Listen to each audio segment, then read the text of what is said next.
بسم اللہ الرحمن الرحیم۔ یہ دونوں محمد بن قاسم کے سفیر بن کر راجہ داہر کی طرف روانہ ہوئے۔ مولانا اسلامی اور شامی دونوں راجہ داہر کے دربار میں پہنچے تو داہر کے دربار کے رواج کے مطابق ان دونوں نے نہ اس کے سامنے سر کو جھکایا نہ ہی سجدہ کیا۔ راجہ داہر کو اس پر بہت غصہ آیا۔ اس نے شامی کو تو نظر انداز کیا اس لیے کہ وہ شام کا رہنے والا تھا۔ غصے کے عالم میں مولانا اسلامی کی طرف دیکھا جو دیوبند کا رہنے والا تھا، اسلام قبول کر چکا تھا اور پھر راجہ داہر سے جانتا بھی تھا۔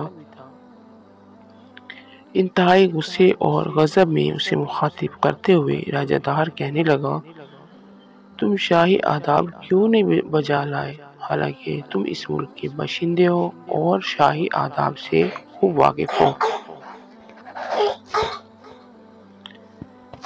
تم کو کسی نے ایسا کرنے سے روک دیا ہے؟ راجہ داہر کے اس سوال کے جواب میں مولانا اسلامی نے اسے مخاطب کرتے ہوئے کہا، خدا کے فضل سے میں اب مسلمان ہو چکا ہوں۔ جب تمہارے طریقے پر تھا اور تمہاری رعایا میں سے تھا تب میں تمہارے دربار کے آداب بجا لانا ضروری سمجھتا تھا۔ اب میں مسلمان ہوں اور مسلمان سوائے اللہ کے کسی کے سامنے سر جھکانا جائز نہیں سمجھتا۔ داہر کو یہ سن کر اور بھی غصہ آیا اور اس نے کہا، اگر تم الچی بن کر نہ آئے ہوتے تو میں تم کو ضرور قتل کرا دیتا۔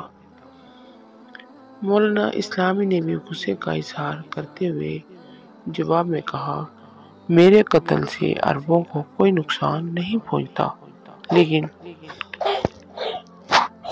اچھی طرح سمجھ لینا کہ میرے خون کا بدلہ مسلمان اس طرح لیں گے کہ جس کا اندازہ تم نہیں کر سکتے۔ جب مولانا اسلامی خاموش ہوئے تب شامی نے راجہ داہر کو مخاطب کر کے کہا، ہم اپنے امیر محمد بن قاسم کے قاصد ہیں اور تمہیں اس کا پیغام پہنچانا چاہتے ہیں۔ جواب میں داہر کہنے لگا، کہو تم کیا پیغام لے آئے ہو؟ قاصد کا کام یہی ہوتا ہے کہ وہ اس کا پیغام اس کو پہنچا دے جس کو وہ لے کر آیا ہو۔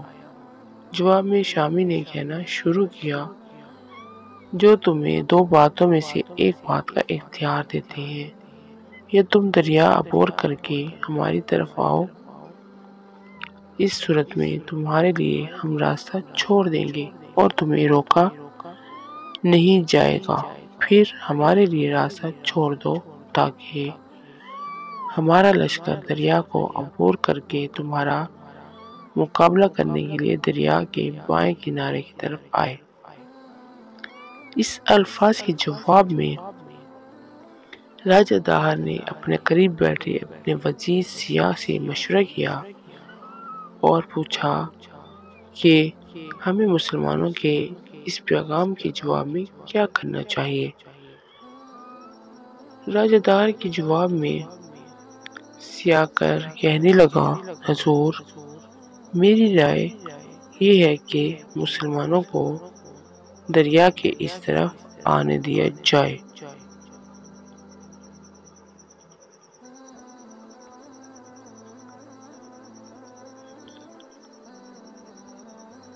کیونکہ دریا کے اس طرف سارا کا سارا علاقہ ہمارا ہے۔ جب وہ ہمارے علاقے میں آ جائیں گے تو دریائے سندھ تو ان کی پشت پر ہوگا، جبکہ ان کے مقابلے میں ہمارے لشکر کے لیے گلے اور ہتھیاروں کا ہر وقت بندوبست رہے گا، جبکہ مسلمانوں کے پیچھے دریا ہوگا، انہیں کہیں سے بھی رزق و کمک اور ہتھیار نہیں ملیں گے۔